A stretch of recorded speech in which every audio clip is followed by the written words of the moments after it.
माघ माह में पड़ने वाली पूर्णिमा तिथि को माघ पूर्णिमा कहते हैं। इस दिन स्नान, दान और जप करने से कई गुना अधिक पुण्य की प्राप्ति होती है। जाने माघ पूर्णिमा का शुभ मुहूर्त, पूजा विधि मंत्र सहित। हिंदुओं के लिए माघ पूर्णिमा का विशेष महत्व है। हिंदू कैलेंडर के अनुसार माघ महीने की पूर्णिमा को माघ पूर्णिमा कहा जाता है। इसे माघी पूर्णिमा और महामाघी नाम से भी जानते हैं।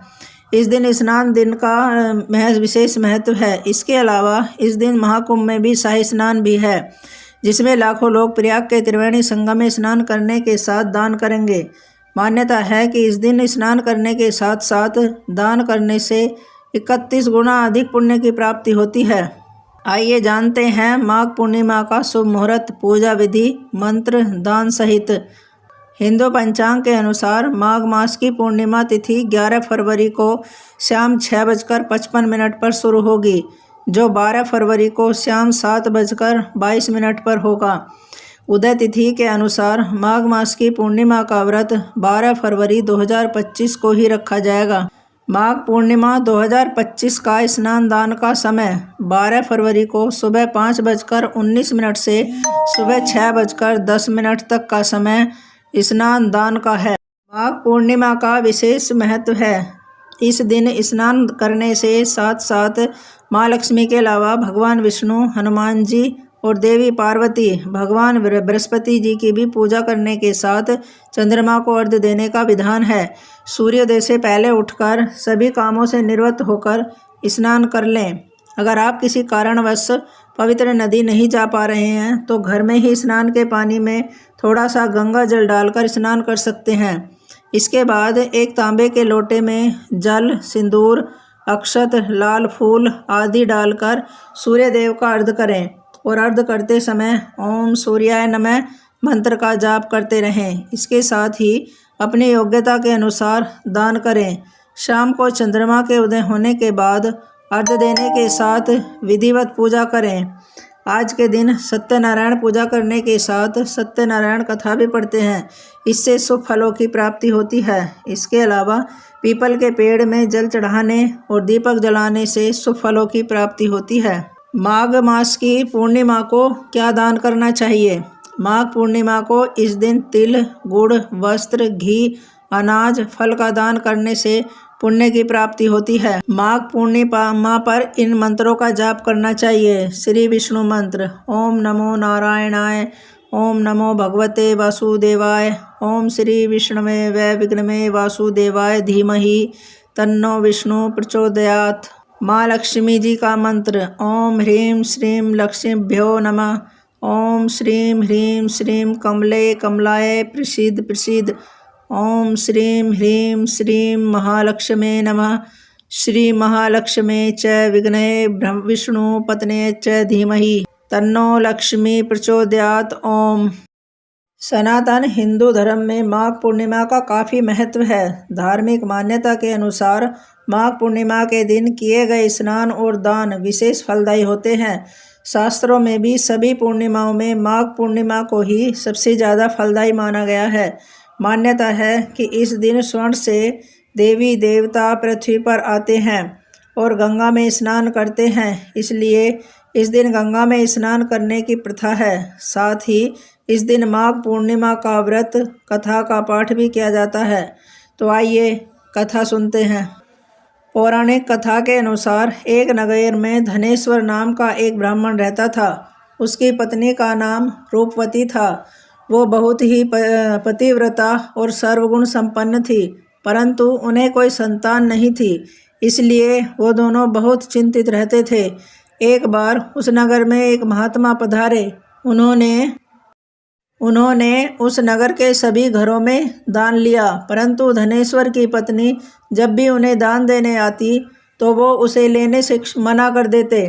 एक दिन धनेश्वर महात्मा के पास गया और उसने पूछा कि हे महात्मा, आप नगर के सभी लोगों से दान लेते हैं, परंतु मेरे घर से नहीं लेते हैं। हमसे अगर कोई भूल हुई हो तो हम ब्राह्मण दंपति आपसे क्षमा याचना करते हैं।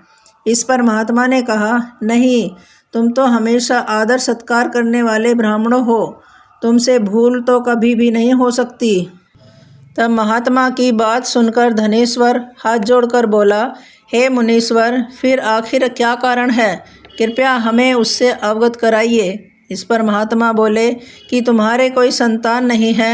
जो दंपति निसंतान हो उसके हाथ से भिक्षा कैसा ग्रहण कर सकता हूँ? तुम्हारे द्वारा दिया गया दान लेने के कारण मेरा पतन हो जाएगा।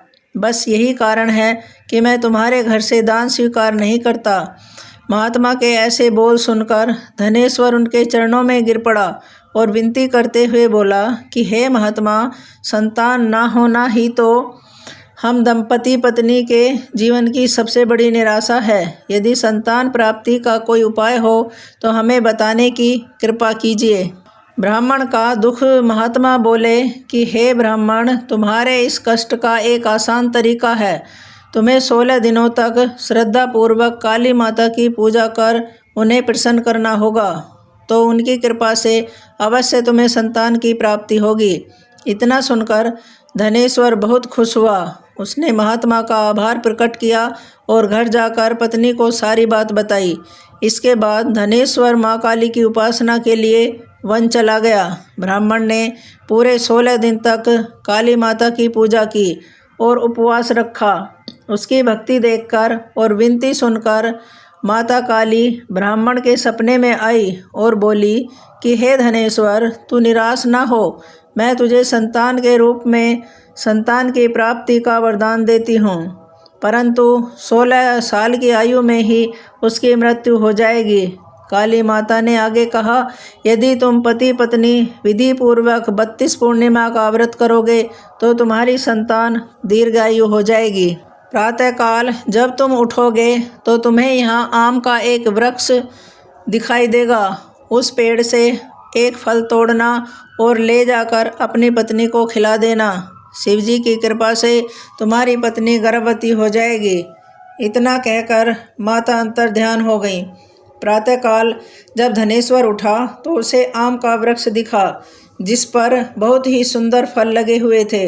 वो माँ काली के कहे अनुसार फल तोड़ने के लिए वृक्ष पर चढ़ने लगा। उसने कई बार प्रयास किया, परंतु फिर भी फल तोड़ने में असफल रहा। तभी उसने गणेश भगवान का ध्यान किया और गणपति की कृपा से इस बार वो वृक्ष पर चढ़ गया और उसने फल तोड़ लिया। धनेश्वर ने अपनी पत्नी को वो फल दिया, जिसे खाकर वो कुछ समय बाद गर्भवती हो गई। दंपति काली माँ के निर्देश के अनुसार हर पूर्णिमा पर दीप जलाते रहे। कुछ दिन के बाद भगवान शिव की कृपा ऐसी हुई और ब्राह्मणी की पत्नी ने एक सुंदर बेटे को जन्म दिया। उसका नाम उन्होंने देवीदास रखा। जब पुत्र 16 वर्ष का हो गया तो माता पिता को चिंता होने लगी कि इस वर्ष की। यह सुनकर मामा ने कहा, यदि मेरा भांजा ये विवाह करेगा तो कन्यादान में मिले धन आदि का हमारा अधिकार होगा। वर के पिता ने कहा। मामा की बात सुनकर स्वीकार कर ली और देवीदास के साथ कन्या का विवाह संपन्न करा दिया। इसके बाद देवीदास पत्नी के साथ भोजन करने बैठा, परंतु उसने उस थाल को हाथ नहीं लगाया। ये देखकर पत्नी बोली, स्वामी, आप भोजन क्यों नहीं कर रहे हैं? आपके चेहरे पर ये उदासी कैसी है? तब देवीदास ने सारी बात बताई। यह सुनकर कन्या बोली, स्वामी, मैंने अग्नि को साक्षी मानकर आपके साथ फेरे लिए हैं। अब मैं आपके अलावा किसी और को अपना पति स्वीकार नहीं करूँगी।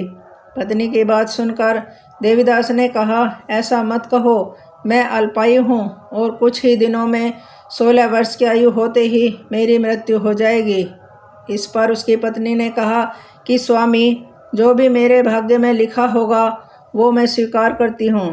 देवीदास ने उसे समझाने की बहुत कोशिश की, परंतु जब वो नहीं मानी तो देवीदास ने उसे एक अंगूठी दी और कहा कि मैं काशी जा रहा हूँ, परंतु तुम मेरा हाल जानने के लिए एक पुष्प वाटिका तैयार करो। उसमें भांति भांति के पुष्प लगाओ और उन्हें जल से सींचती रहो। यदि वाटिका हरी भरी रहे, पुष्प खिले रहें, तो समझना कि मैं जीवित हूँ, और जब ये वाटिका सूख जाए तो मान लेना कि मेरी मृत्यु हो चुकी है। इतना कहकर देवीदास काशी चला गया। अगले दिन सुबह जब कन्या ने दूसरे वर को देखा तो बोली, ये मेरा पति नहीं है, मेरा पति काशी पढ़ने गया है। यदि आपके साथ मेरा विवाह हुआ है तो बताइए कि रात्रि में मेरे और इसके बीच क्या बातें हुई थी और इसने मुझे क्या दिया था। यह सुनकर वर बोला, मुझे कुछ नहीं पता, और पिता पुत्र वहाँ से वापस चले गए। कुछ दिन बाद एक प्रातःकाल एक सर्प देवीदास को डसने के लिए आया, परंतु उसके माता पिता द्वारा किए जाने वाले पूर्णिमा व्रत के प्रभाव के कारण वो उसे डस नहीं पाया। इसके बाद काल स्वयं ही वहाँ आए और उसके शरीर से प्राण निकालने लगे।